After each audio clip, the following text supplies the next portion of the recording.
Good afternoon and welcome to the Wednesday afternoon conference call with Trusts Unlimited. This is Jim George speaking. I'm the non-attorney spokesman and facilitator for Trusts Unlimited, and I'd like to thank all of you for taking the time to listen to this call. I apologize, my voice is a little hoarse. I've been on the phone nonstop, and I'm just losing my voice. Today is October 25th.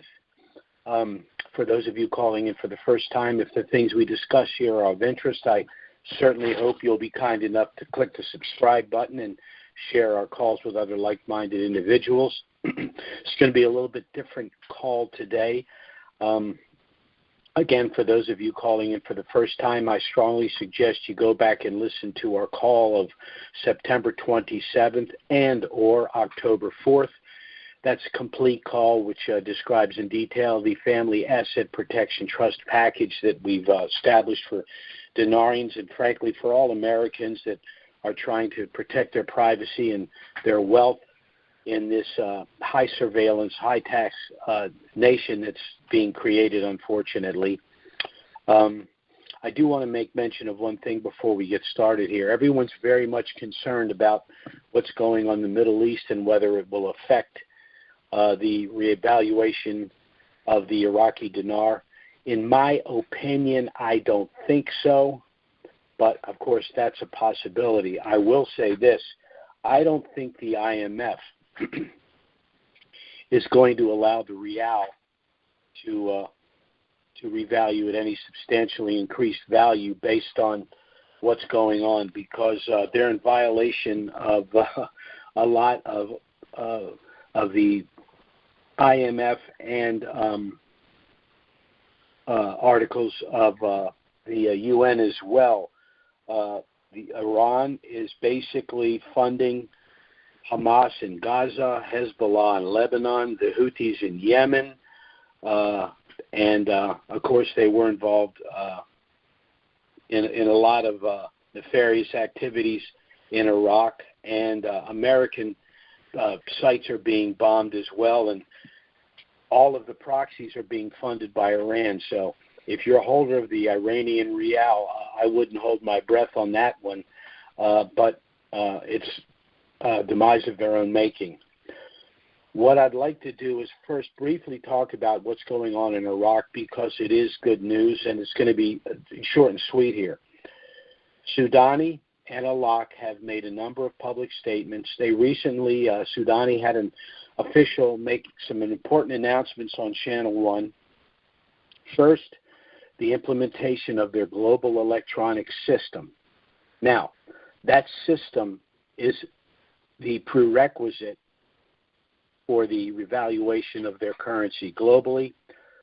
Without the revaluation of their currency globally, the electronic system really makes no sense, because they can't conduct business globally with the dinar on a program rate. In addition, Soudani has made a number of statements, and they get progressively more dramatic. The last statement was soon that the Iraqi dinar will be stronger than the U.S. dollar. Well, that could mean a number of things. It could mean that they're going to reinstitute in country, and as I've said in the past, in order for that to really work, they're going to need to, if they come in 1-to-1, they're going to need to be at a slight premium over the dollar in order to ensure that they have the purchasing power that they would have.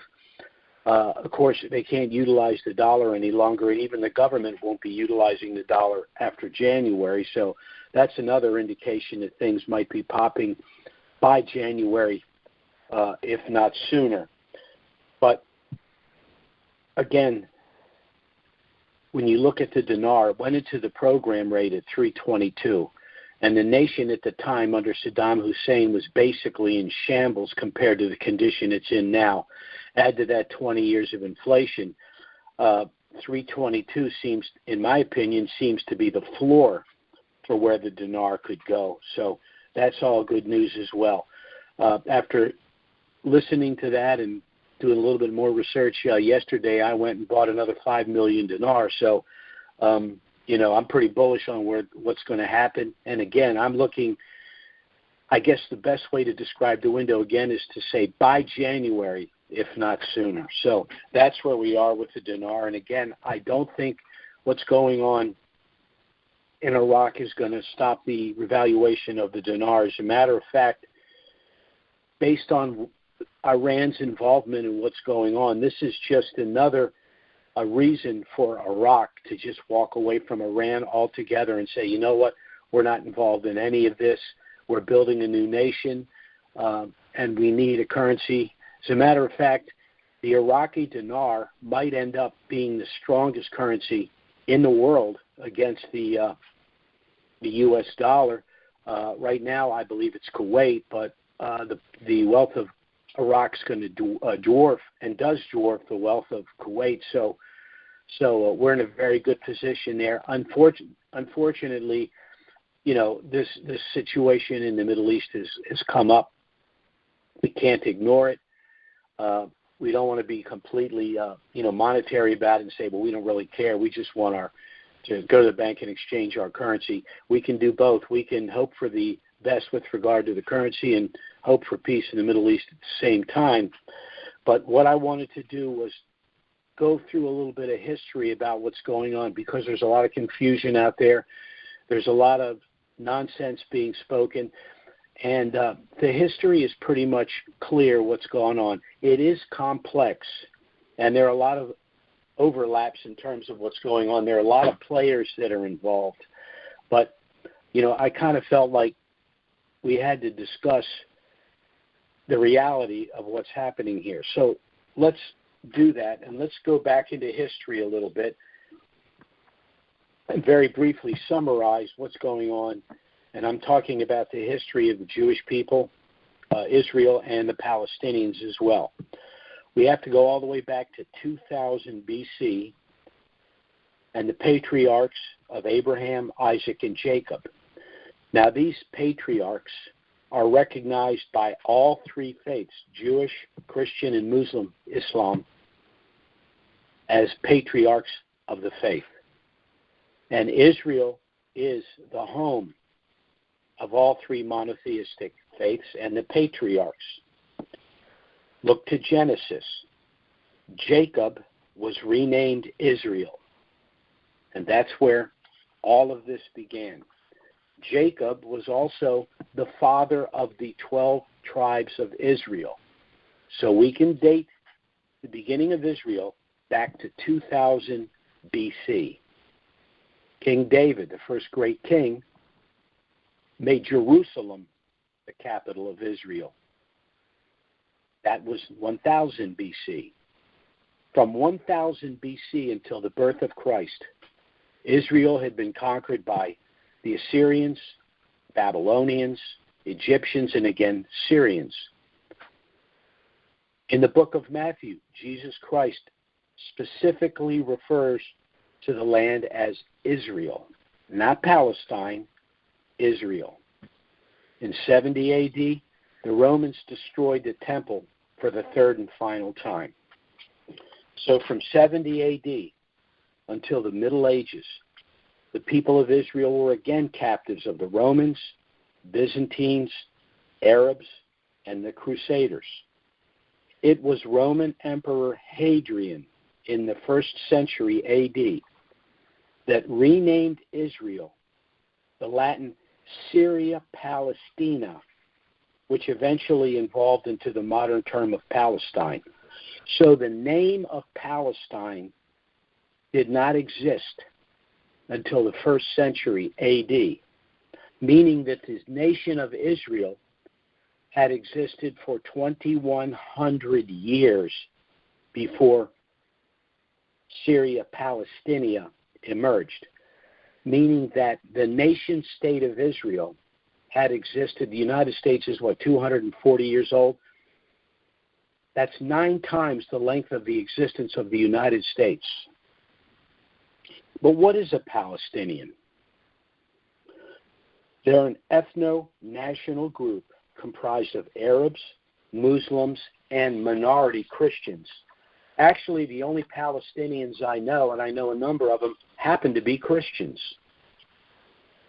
Let's go now to the 7th century, which was the Islamic conquest of the Levant, which is an area in the Middle East inclusive of Israel.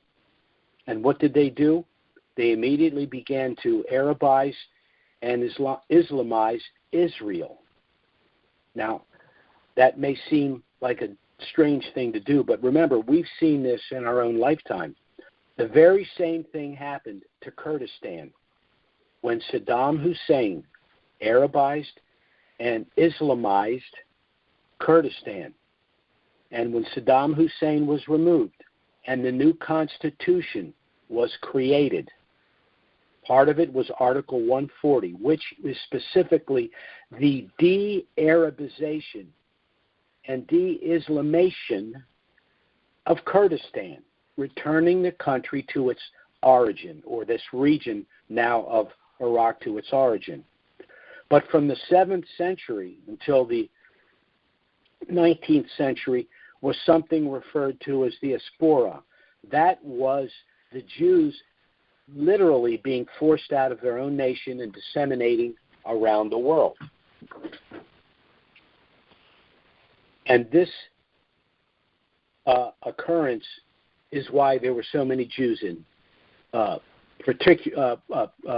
Europe, and unfortunately, I'll get into what happened there as well. But despite this diaspora, there was never a time when Israel, the Levant, Palestine, whatever you want to call it, was not occupied, for lack of a better word, by Jews, because it was the land of Israel. It was their nation, going back now 3,000 years.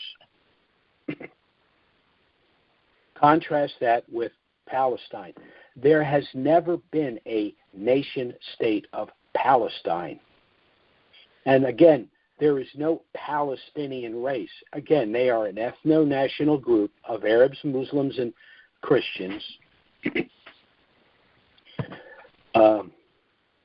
And after the demise of the Ottoman Turks in 1912, the area that was known as the Levant, which again encompassed Palestine and Israel, became a British protectorate. What this means is that because of all of the turmoil in this area, because of, and finally with the Ottoman Turkish Empire, they decided that by making this area a British protectorate, what that means is if anyone were to invade that land, they wouldn't be dealing with the Jewish people that lived there and the Palestinians as well. They would be dealing with Britain because it was a British protectorate. Finally, in 1948, the United Nations issued Resolution 181 creating the nation-states of Palestine and Israel. Now, the Arab nations immediately rejected this and waged war against Israel. They've been waging war ever since. There was the war of 1948, 1967, 1973, and again, the most recent massacre of 1,500 Jewish civilians. Now, and I'll refer to this as my opinion here, the anti-Semitic argument regarding the Palestinians' claims are as follows. First, that the land had always been occupied by quote-unquote Palestinians. That's patently false. The land was occupied by the Jewish people of Israel, Israelis. From 3,000 years, that's been the case. Further, they argue that the Jews in Israel today are not the actual descendants of the ancient Jewish people. Now, this is based on something called the Khazarian hypothesis. The Khazarian hypothesis is basically an argument with virtually zero evidence to support it. It's basically been debunked. But one thing we do know is that the Jewish people that resettled in Israel are the Jewish people that suffered the Holocaust. I can't remember the numbers. I believe over 6 million Jews were killed in the Holocaust, and I can't recall the number, but something like, there was only 100,000 or 200,000 Jews remaining after the Holocaust. Now, why all of the lies? This is part of the Islamic practice of taqiyya. Taqiyya is the practice and the belief that the believer not only has the right but the obligation to lie when necessary to the unbeliever. I'll give you a few examples. Number one, the Holocaust never happened. The Holocaust arguably may be the most documented event in the history of mankind, but yet there are people that will say it never happened. Now, many of them believe that to be the case, but people that know better understand this is taqiyya. A second example would be that the Israelis are occupying Palestinian lands. Well, as I've just showed you, the historical link is crystal clear. The term Palestinian, derived from the term Syria Palestina, didn't even hit the lexicon until the 1st century A.D. The Jews had been in Israel for 2,000 years prior to that. A third example would be, and you see this in the protests on the streets in the United States, unfortunately, the supposed massacre of the Jews that occurred last month didn't really happen. It's all a lie. And even a more specific example is that the Jews bombed a hospital and killed 500 people. Turns out now that a Palestinian missile malfunctioned, landed in the parking lot next to the hospital. The hospital was not destroyed, and it's possible that no one died. So these are the situations, unfortunately, that we're dealing with. Now, the Palestinian people, as such, have a right to exist. They have a right to their own land. They were offered as much, and they rejected it. They rejected it because they refer to Israel as occupiers. They also elected Hamas, that is a terrorist organization.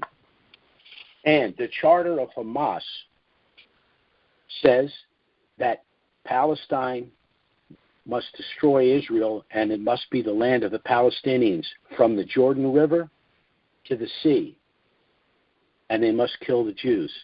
That's in Hamas's charter. Therefore, Hamas is a terrorist organization, and the Palestinian people voted for Hamas. And it's unfortunate that this situation exists, but it does. I blame two people for everything going on in the Middle East right now: Barack Obama and Joe Biden. They have funded Iran. They have lifted the sanctions, allowing Iran to sell their oil. You know, they like to talk a lot about the $6 billion that they're arguing about whether Iran got their hands on it or not. Iran has made between $90 and $100 billion selling their oil to China, because the Biden administration will not honor the sanctions that he did. They haven't removed the sanctions because that would be an affirmative act that they don't really want to be held accountable for. They simply have not enforced the sanctions, which is really unfortunate. Some of you may remember when Obama was president, somehow one of our drones mysteriously crashed in Iran. We lost contact with it somehow. Of course, a week later, the Iranians show the drone in perfect condition and announce that they're going to reverse engineer it. Now, of course, they've got these drones, and they feel that the drones, along with the missiles that Hezbollah have, are going to overpower the Iron Dome that Israel created, not to kill Palestinians, not to kill Muslims, to protect their own people. So this is unfortunately the conundrum that we're dealing with right now. And the only reason I want to talk about this is because I think I love the study of history, and I think this is important for us to understand this. It's really unfortunate what's going on in this country, because if you know the history of 1930s Germany, you know exactly how the German people were duped into what the Nazis were selling, and the propaganda, and how they did it through their intelligentsia, through the universities, through the youth, all of that. And we're seeing the same thing. It's just a repeat. Go back and just Google protests in 1930s Germany. It's the same stuff. It's almost indistinguishable except for the language. It's really unfortunate. But let me go full circle once again and say, I know we got off track a little bit because this is an important subject, but in our narrow, selfish point of view, we want to know if what's going on is going to affect the reinstitution and revaluation of the Iraqi dinar.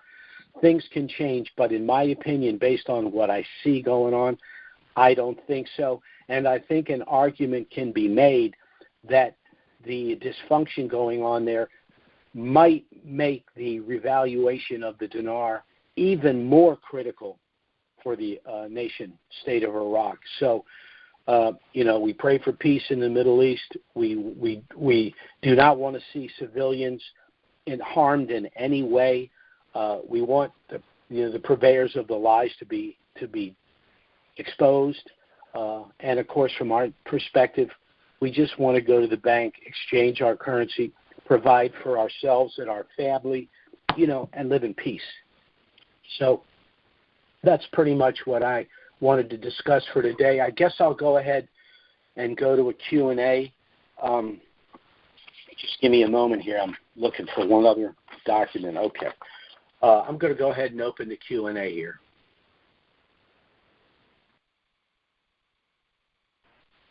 While I'm waiting for any potential questions, I'd like to give you our contact information. Again, it looks like the dinar is really primed to reinstitute and revalue globally. I strongly suggest you contact us to get our initial package, which explains our family asset protection trust, provides privacy, provides asset protection, and certain tax benefits as well.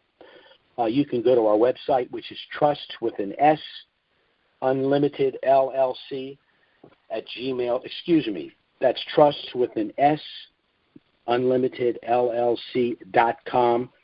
If you'd like to get our initial package, you can contact us by email or phone. Our email address is Trusts with an S, UnlimitedLLC at gmail.com. Our phone service is 307-274-4122. Contact us. We'll be happy to send you our initial package. It does contain everything you need if you wish to proceed, but you're under no obligation to do so. You can contact us if you have any questions. We'll be happy to assist you. There will be no consultation fee. So let's go to our Q&A here. Our first caller is Anonymous. So go ahead, Anonymous. Yeah, I'm happy to use somebody else's phone. I'm from New Jersey here. My name's David. I'm new to this. I hear what you said about the Iranian, so I'm going to avoid that one. I just learned about the North, so I got to get that one. And then you got September 27th and October 4th for me to listen to on the replay, so I got to go to that.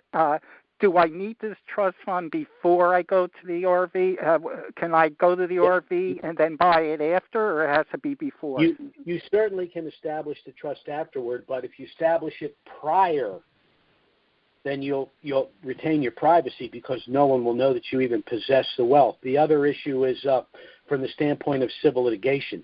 Under our system of civil litigation, you can only be sued for what you actually own in direct title or the value of property at the time you transfer it out of title to an entity like our trust. So, as an example, you purchase 10 million dinar for $10,000, transfer them to the trust, they subsequently revalue for 10 million. You can only be sued for the 10,000 because that's all the currencies were worth when you transfer them out of title.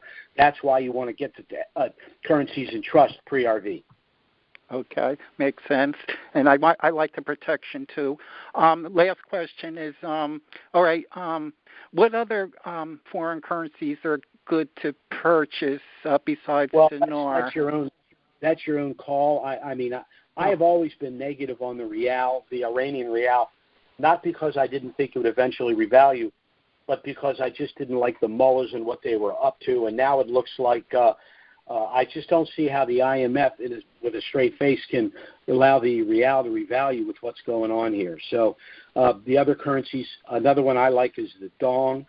There's the rupiah, the Bolivian bolivar, the zim, the Zimbabwe zim. Now that's a little bit different instrument. It's printed on bond paper, and of all the currencies, maybe the least likely to reval. On the other hand, the leverage involved in 100 trillion zim. I mean, if it comes back at a penny, just do the math. 1/100th of 100 trillion is a lot of money. I don't know how that's going to play out, but again, I would say the Iraqi dinar, the Vietnamese dong, the Indonesian rupiah, Zimbabwe zim, and the Bolivian bolivar. Those are the ones I would suggest you look into. Oh, thank you very much. That's very helpful. Sure. I'll probably be calling you for the trust fund after I listen to the recordings. Thank you. Yes, sir. Okay. Bye-bye now. Okay, bye. Our next caller is area code, let me see what I got here, 281. That's 281. Go ahead. Excuse me. Hi. Good morning, Jim. This is Robert calling you from Texas. I want to thank you and thank all that you do. Certainly great to be on the call today. I have two quick questions for you. Number one, I was wondering if you could briefly tell us if I'm paying the mortgage on my home and whatnot, how can I put that into a regular trust? Well, you would what you would do is, let's assume you set up our trust, you assign the currencies to it, went to the bank, negotiated your exchange, the USD went in your trust bank account, and now you decide you want to fund the sub-trusts. Now, after the revaluation, like most individuals, your financial situation is going to change dramatically, so you're going to make decisions about what you might want to give away, what you might want to sell, or what you might want to keep. You decide to keep your home, you contact us and say, look, I want to transfer my home in one of the sub-trusts. Our paralegals will establish the sub-trust based on the information that we get from you, and that's all you need to do. Okay. Well, that's absolutely fantastic. Question, pretty simple. Question number two, how many of us dinarians would you say there are waiting to exchange at least the Iraqi dinar?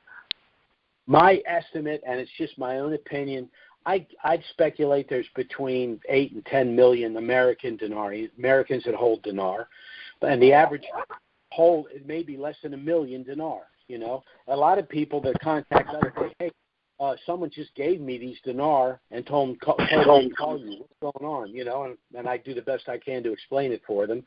But there may be 10 million dinar, as many as 10 million in this country, which is what, 2-3% of the American, public. So it's not very large. Wow. Okay. Well, that's all I have, Jim. Listen, thank you. I'm excited about listening to the rest of the call. You take care, and we'll be talking to you soon. Thanks very much. Bye-bye now. Okay, our next caller is area code 509. That's 509. Go ahead. Hi, Jim. This is Art in Spokane Mead. Yes, sir. How you doing, sir? I was going to say, start out with, I agree with you as far as the Iranian real, as far as I'm concerned. Anyway, it's blood money, and I can't legitimately. I feel the same way. I just don't want to give them my money. Yeah, I don't exactly. Want any of theirs. They can burn and whatever. Anyway, a little bit of a confusion factor, I guess, on my part. And when you're putting together the minutes of the meeting for the gift trust, it lists the trustees and the settlers. Well, remember, with the gift sub-trust, that's the one trust within the package that you are not the beneficiary. You are the settler/trustee of the gift sub-trust, because the money that you gift these individuals are in the trust to be managed by you. Right. I understand that. Okay. The minutes of the meeting, do you put yourself, the beneficiaries or the settlers, as the trustees on that sheet? No. No. In minutes of the meeting gifting letter, you will list whoever the recipients of your gift are and how much of each currency. You will then execute the document as the settler trustee. You're the settler of the package, but you're the trustee of that one trust within the package. Okay, so on that paper, the narrative, it lists the settler and the trustee, so you would sign as both rather than the trustees. Correct.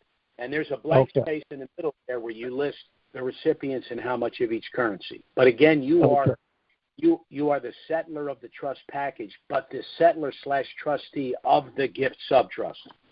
And that's where you go and have it notarized, and you sign in both locations as Correct. Settler and trustees, and then that's notarized so that you are the orchestrator, if you will, of the gift subtrust, and you write the checks because it's going to be a separate checking account. You're the trustee. As the trustee. As an example, for all of the other trusts within the package, you are working cooperatively with the trustee. But with this one trust within the package, you are the settler and the trustee, so you're everything.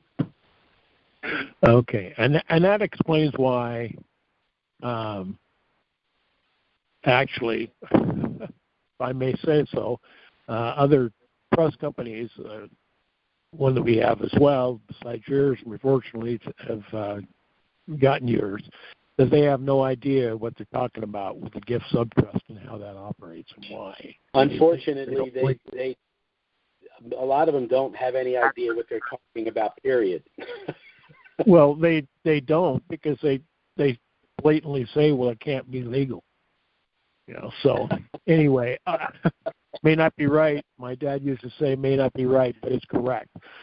So yeah. At any rate, that's great. There's that gray area that I didn't, for the life of me, didn't grab, and I appreciate you, solidifying that for me. So I will let you go. I look forward to your calls. I look forward to the RV as well, of course. You have a great day, and keep on keeping on, brother. Thanks a lot. You take care, Art. Bye-bye. Our next caller is area code 301. That's 301. Go ahead. Hi, Jim. It's Larry from Maryland. Two questions. One, with the gift aspect that we were just talking about, is there an upper limit on what you can give? Like normally if you gave somebody money, I think it's like a $2 million limit, and then you're paying taxes on it. With this, can you put in whatever you can afford? No, but basically in order to avoid the federal gift tax, you cannot give an individual more than $17,000 in a given year. Okay. So a lot of people like to gift currencies because theoretically you could give someone 1.7 million dinar that you paid $17,000 for, and you don't have to pay any tax on the gift or what it's worth when it revalues. So that's one of the reasons people do it, because of the leverage. The other reason people use the gift subtrust is because for any number of reasons, they're hesitant to give individuals the USD lump sum. They're children, they're disabled, they're inexperienced in investing, they may have money issues or other, for example, substance issues, so you don't want to give them the lump sum, but you want to provide for them. So the best way to do that is to give to them through the subtrust, because you have control of the post-RV proceeds. You then manage, invest, and distribute the money based on each individual's needs and, and what you feel is necessary. But then still keep it under, if you do it pre-RV, a value of $17,000?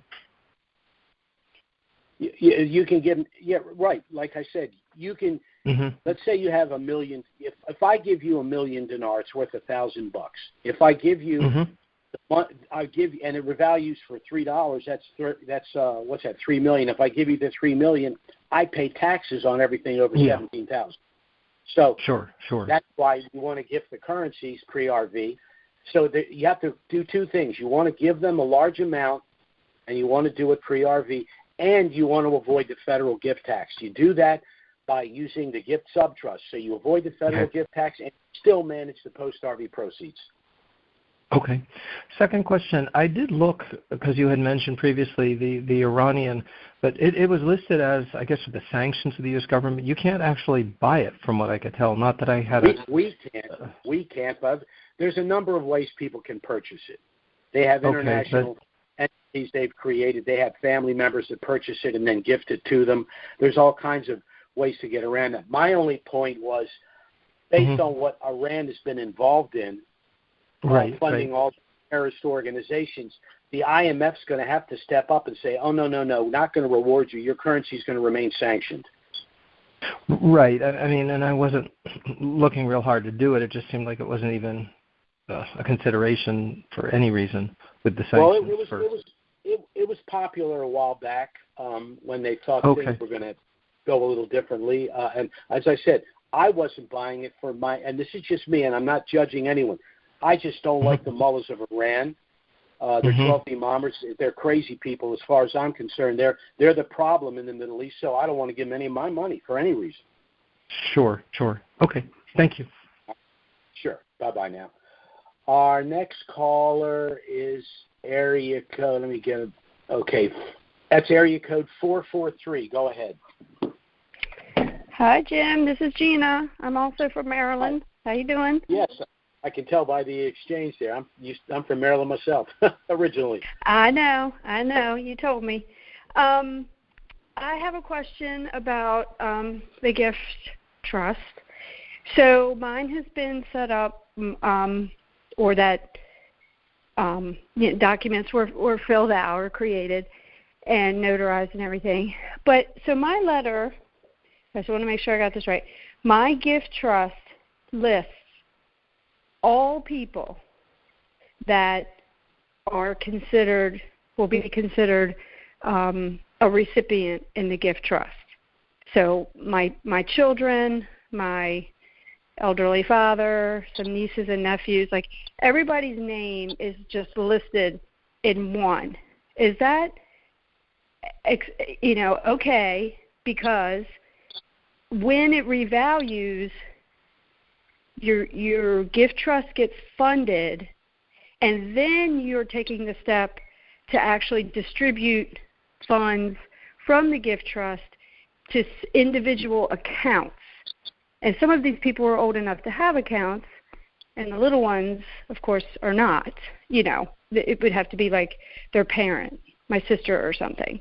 Is that how this works? And have I done that correctly? Right. Well, first of all, you have to list amounts as well, not just that you're gifting. I did.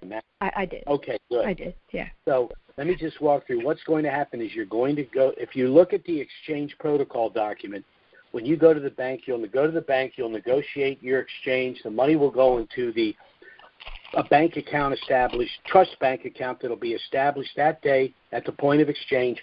When you go to that bank, you will not bring the gift subtrust. They don't know it exists. That's not what you're going to do. Once that money is available to you, you will then go back to the bank with your gift subtrust, and you will establish accounts at that bank for each of the individuals and transfer their proportionate share to their accounts.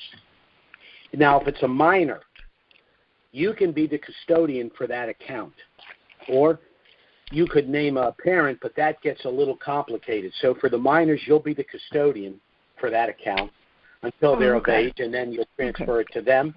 But once the money is in that account, let's say each account has $100,000 in it. Well, you're going to handle each account differently because they're different ages, they're different financial situations. You might, for example, use the money to pay for someone's college tuition, buy someone else a car if they need a car. So, that's different. You're creating a lot of work for yourself. You might find out over time that you just might want to distribute the dividends and interest to them and let them do what they want with the money. But that's your individual call. However you want to manage it post RV. Right, but okay, yeah, I understand what you're saying.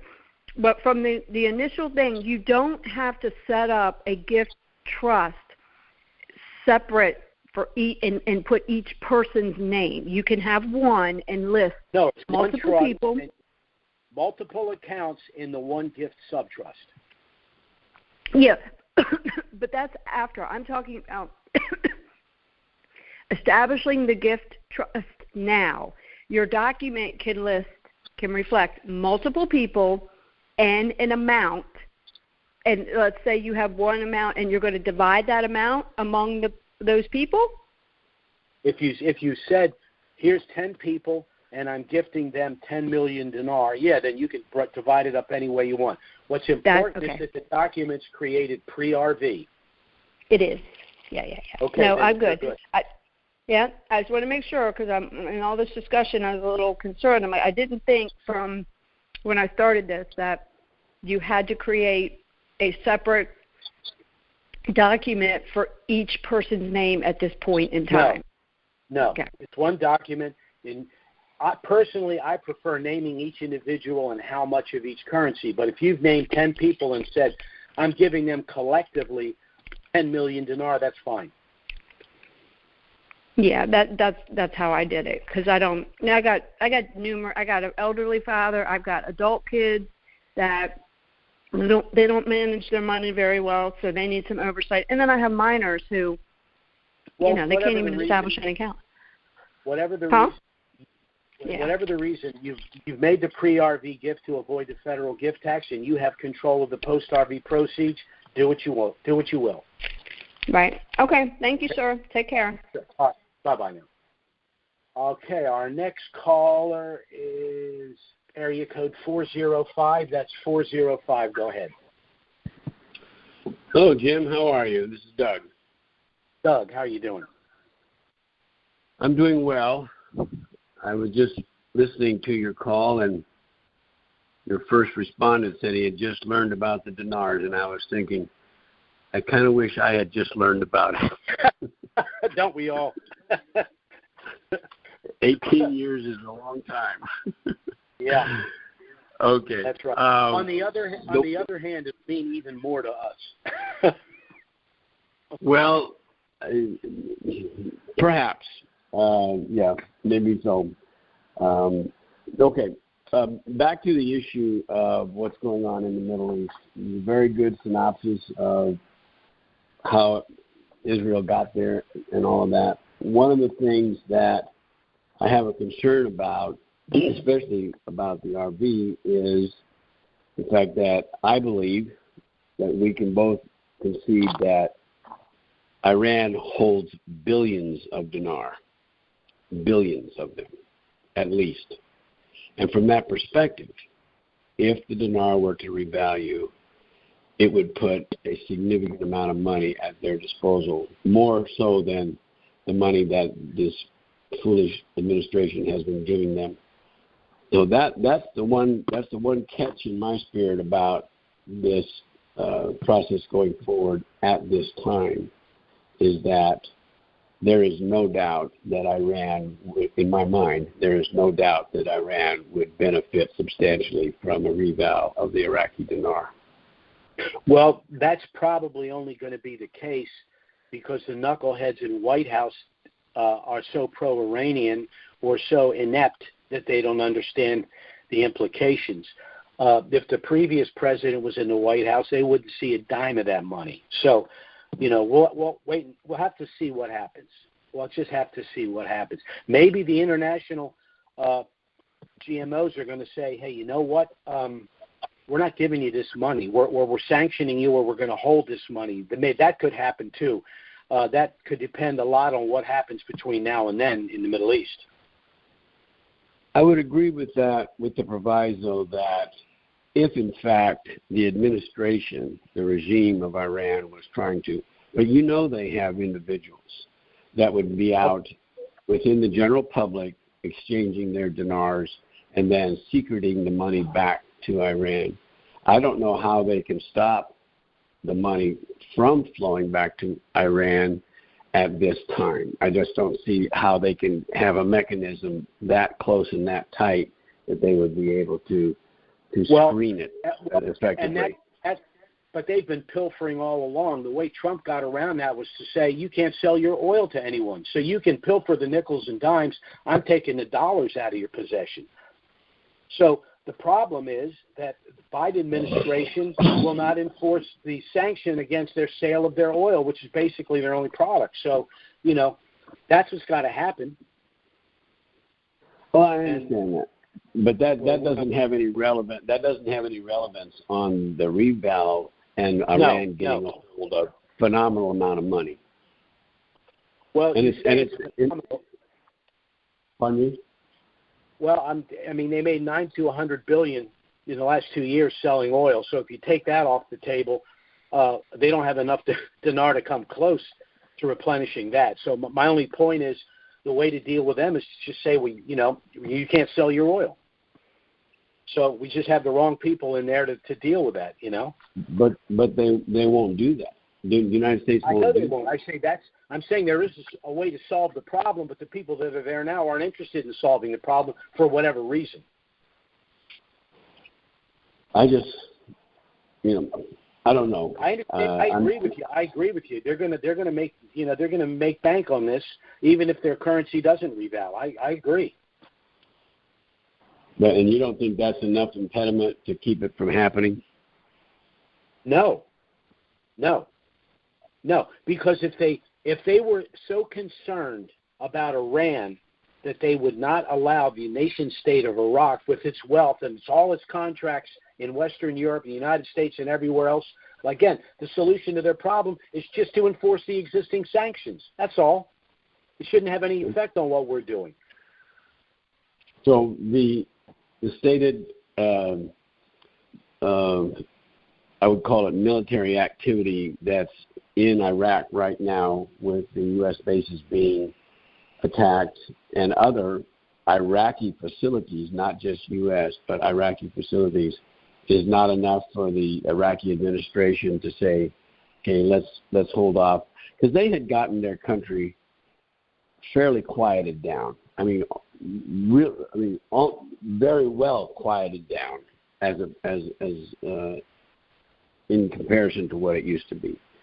However, with this new insurgency of the violence and terrorist activity in their country, especially even against the Green Zone in Baghdad, you don't think that's an impediment for them moving forward at this time? Not that they won't, but I'm just talking about at this time, this quarter. If you've been in it, as long as you and I have been in it, we know that anything's possible.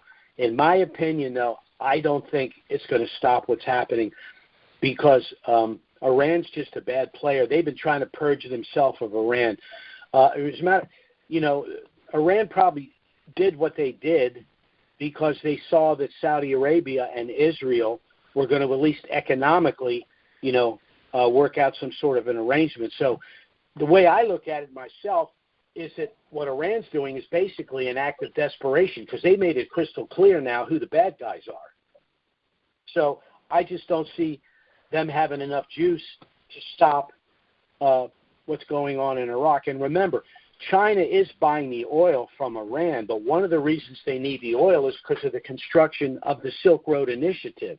Well, the Chinese are not going to allow the Iranians to stop the construction of the Silk Road Initiative, which goes right through Iraq, because Iran has a problem with Israel. That's, in my opinion, it's not going to happen.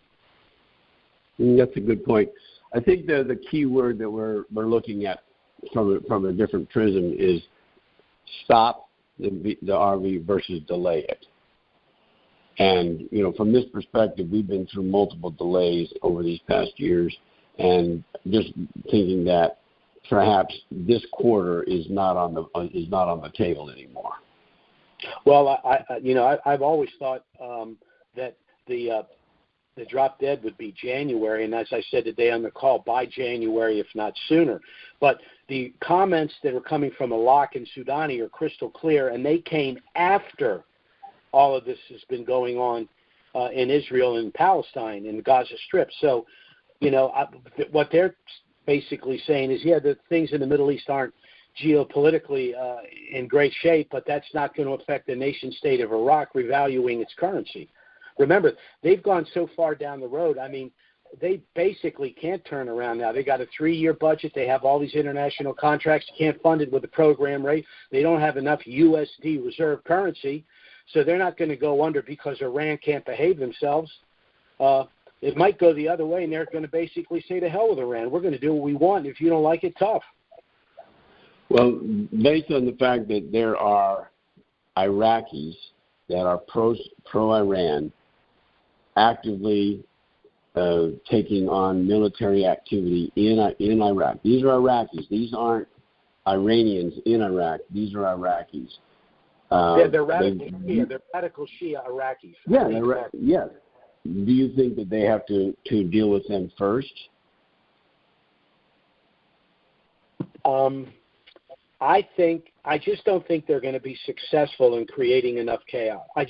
I could be wrong. In my opinion, I think this we're to the point of no return for the reinstitution of the Iraqi dinar, and I don't think anything that's happened thus far tells me that it's not going to happen.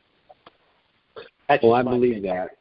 I believe that, and as we've had all our hopes up for many, many years, that. I'm just not sure whether or not it's going to happen before the end of the year. Now, in the first and second quarter of next year, I think we're wide open, because I think, honestly, this hubbub in the Middle East will have run its course by January.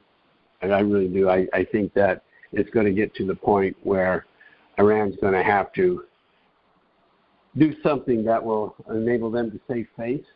But the resolve of Israel to basically stamp out Hamas and Hezbollah, if they get fully involved, is such that it's going to happen. And I don't think you're going to see either Russia or Turkey jumping in to get in the middle of the fight. I think they're doing a lot of saber rattling, and they're making it as if there's going to be this triad: Russia, Iran, Turkey, against Israel.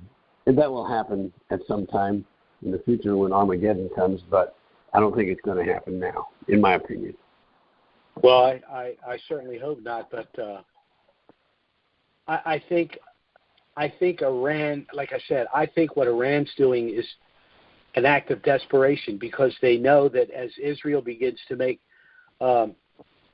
deals with Arab nations, particularly Saudi Arabia, then, and the argument for Iran having a nuclear weapon, this is the crap that we got from Obama, to create a balance of power. What do you mean a balance of power? Israel is not threatening any other country. Israel is the country that's being threatened. So what's this balance of power? The objective is the annihilation of Israel. That's where they're coming from.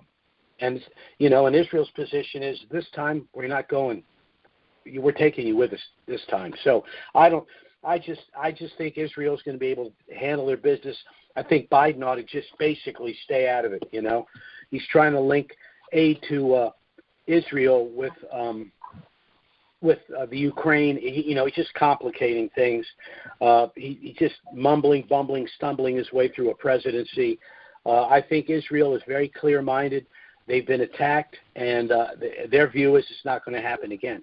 And I just think that everyone's going to realize that, and I think that Iraq is going to proceed, and the global interests in the Middle East are preserved by Israel, just being strong and saying, no, not going to happen, not going to happen. The charter of Hamas is not going to fly. It's not going to happen. If it's you or us, we're going to get rid of Hamas, and that's what I think is going to happen. Yeah, I think Biden is trying to be the statesman, position himself as a world statesman, moving in, trying to make it. But it's the same thing as don't ever let a crisis go to waste. And I think that's, unfortunately, that's kind of the posturing and positioning. I think you're giving Biden too much credit. I think Biden's stuck because he can't lose the quote-unquote Jewish vote, but he can't lose Iran for whatever reason that they seem to be joined at the hip for some reason. So, but he's been a confused person his entire career. I knew his election was not going to be good news for the country, and it's a mess. But listen, I got to move on. I got other callers here, Doug. See you later. Bye-bye. Last thing, I don't think it's going to stop the RV, in my opinion. Okay. Take care. Thank you. Bye-bye. Sure. Bye-bye. Our next caller is area code 801. 801. Go ahead. Jim, it's Clay. How are you? Hey, Clay. How you doing? I'm doing just fine. I was listening to that last gentleman regarding this conflict. This thing is not going to escalate. There's too many other things going on in the world. This is just a disturbance that Hamas has decided we're going to go in and kill all of the Jews in Israel. I mean, that attack was blatant. It was terroristic. It was horrifying. Can you imagine living next door, somebody across your fence that is hostile, but has never done anything, but all of a sudden they decide to come over your fence and kill everybody in your family. Israel is going to go in and clean house. I appreciated your history lesson. I didn't know that about Palestine. But Israel's going to go in there and clean house. They're going to go on ground, and they're going to clean out Hamas. They're not going there for the Palestinian people. They're going there to clean out Hamas. They're tired of it. They're tired of being attacked. And I think, too, it'll be a lesson for Hezbollah if they start or try to start some stuff. Not only that, Iran has got ties with the U.S., like you said, because of Biden. They've got ties with Russia. Russia's already told Netanyahu there will be no escalation. So that's going to put a cap on what Iran can and cannot do. So they're not going to do anything. They're going to blow, huff and puff and blow, and that's just about the balance of it. I don't see this thing escalating. I think Soudani himself is Iranian, is he not? He's Shia. I don't know if he's Iranian, but he's Shia. Okay. Somebody said he was Iranian. He has a lot of ties to Iran. So this guy is smart. He knows what he's doing. He first went in and cleaned out Parliament. I think that was about a year ago in October. And he's gotten his economy together. He's getting everything lined up. He's got 170 laws he's got to pass, one of which is the Article 140 and the oil and gas law. He just recently said that after the provincial elections, as you're well aware, would be like our state elections for Congress and government and local government. After the provincial elections, they're going to pass the oil and gas law. And those provincial elections, I think, are in December, like December 17th or 18th. That literally is the last piece of the puzzle. If you think about it, there's really no significant news coming out of Iraq about anything because everything's pretty much done. The last piece, the one that stuck with me was what Soudani said. I don't know if it was Soudani or the Minister of Finance or the CBI governor. They said by the end of the year, the U.S. dollar will no longer be allowed in Iraq to be used as currency, period. You can take it to the bank and trade it for dinar, but you cannot use it as currency. That's why I say my drop dead is January, or if not sooner, based on that.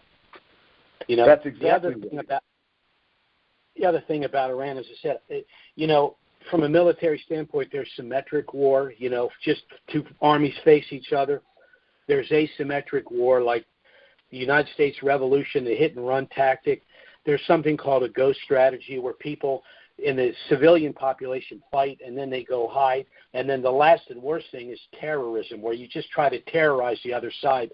And to me, I think that, and with Iran and with all of their proxies, it's a sign of weakness. It's all they can do. It's like, I can't beat up, daddy, so I can't beat up mommy, so I'm going to beat up the kids.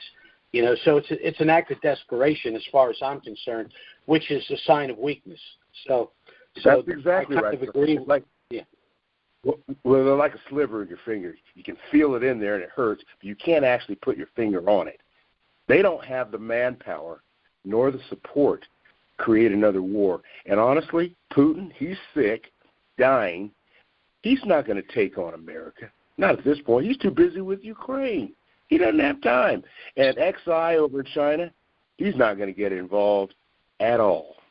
I guarantee you that's not going to happen.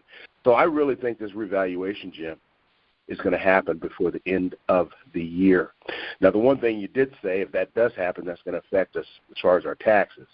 But at this point, after 18 years, like this other gentleman said, I really don't care. I'm ready for this thing to happen now.